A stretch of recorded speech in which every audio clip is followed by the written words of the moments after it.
है, गलतियां हुई है तो अब उसे सुधारने के लिए संघ यहाँ पर सामने आया है।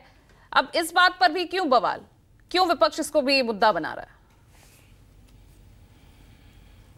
19 के बीच आपको याद होगा, देश की जनता ने देखा कि प्रधानमंत्री से लेके राज्य मंत्री तक सभी लोग आरएसएस की दिल्ली में मीटिंग होती थी और सब लोग अपने अपने डिपार्टमेंट के फाइल लेके आरएसएस के पास जाते थे और रिव्यू करते थे कि हमने ये काम किया और आगे 5 साल में हम ये काम करेंगे। मगर जैसे ही 2019 में भारतीय जनता पार्टी को 303 सीट मिल गई, उसके बाद कभी भी ना प्रधानमंत्री हो ना कोई मंत्री हो आरएसएस के पास जाना बंद कर दिया, उनको रिव्यू करना बंद कर दिया। और लोकसभा के पटल पे प्रधानमंत्री जी खड़े होकर कहे कि एक अकेला सब पे भारी। मतलब जब पार्लियामेंट सेशन क्लोज करना था तब उन्होंने एक चैलेंज किया अपोजिशन को कि मैं अकेला आपके लिए भारी हूं। चल हो जा शुरू।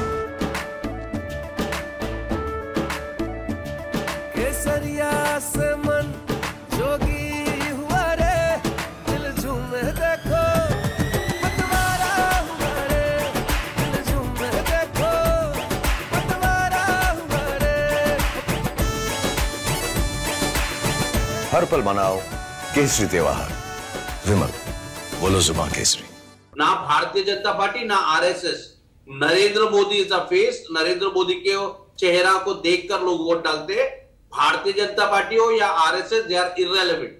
और आज वही मोहन भागवत जी कह रहे, और मोहन भागवत जी से मुझे ये कहना है और आरएसएस को ये कहना है कि आप लोग मणिपुर की बात आज कर रहे, 1 साल पहले क्यों नहीं कर रहे थे? और 2019 से 2024 के बीच में नरेंद्र मोदी जी जब भ्रष्टाचारियों को अपने पार्टी में लेके आ रहे थे, तब आप लोग क्यों चुप बैठे थे? तब आरएसएस सो रही थी क्या? तो कोयला घोटाले वालों को आप लेके आते हो, आदर्श घोटाले वाले को लेके आते हो, 70,000 करोड़ सिंचन घोटाले को लेके आते हैं, तब मोहन भागवत जी कुछ नहीं बोलते। आज जब चुनाव का परिणाम आ गया और देश की जनता ने इनको बहुत ही बुरी तरह रिजेक्ट किया है और इनको अपना चेहरा नहीं दिखा पा रहे, क्योंकि जो व्यक्ति 370 का ख्वाब दे रहा है उनकी रथ को 240 में रोक दिया गया। तो कहना क्या चाह रहे हैं? अगर बीजेपी को बहुमत आता तो क्या आरएसएस का ये बयान नहीं आता? ये कहना चाह रहे हैं आप? Become irrelevant. Bharatiya Janata party RSS को मानती नहीं और हमारा ये उनका इंटरनल चीज है। हाँ। और मेरा तो ये मानना है कि भारतीय जनता पार्टी सरकार चला रही है और कोई ऑर्गेनाइजेशन जिसका खुद का संविधान नहीं है वो बाहर बैठ के सरकार को कंट्रोल नहीं करना चाहिए। नहीं तो कहना यही चाह रहे हैं ना कि अगर भाजपा को बहुमत मिलता तो शायद आरएसएस का ये बयान नहीं होता। क्या इस तरफ आप संकेत दे रहे हैं?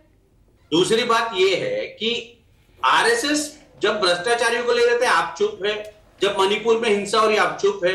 आज जब नंबर्स नहीं आए, जब आपको पता चलता है कि देश की जनता ने आपको रिजेक्ट किया है। देखिए ये आरएसएस में भी कमी है।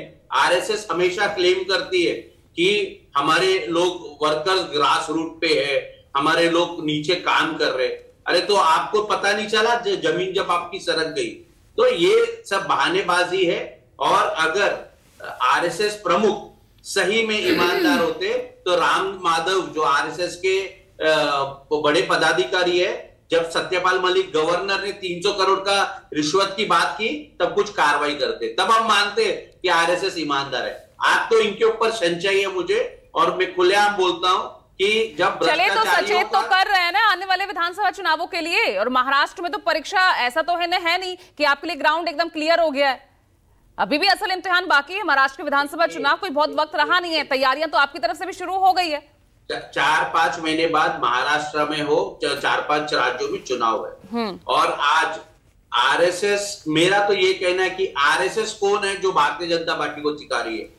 इनका जो हमारे पैनल में आज जो बैठे हैं राजनीतिक विश्लेषक, वो ये कह रहे कि भारतीय जनता पार्टी उनका फ्रंटल ऑर्गेनाइजेशन, मतलब उल्टा होता है ये।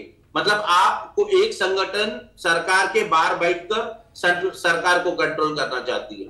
मेरा ये कहना है कि RSS has become irrelevant. Narendra Modi ji RSS को नहीं मानते।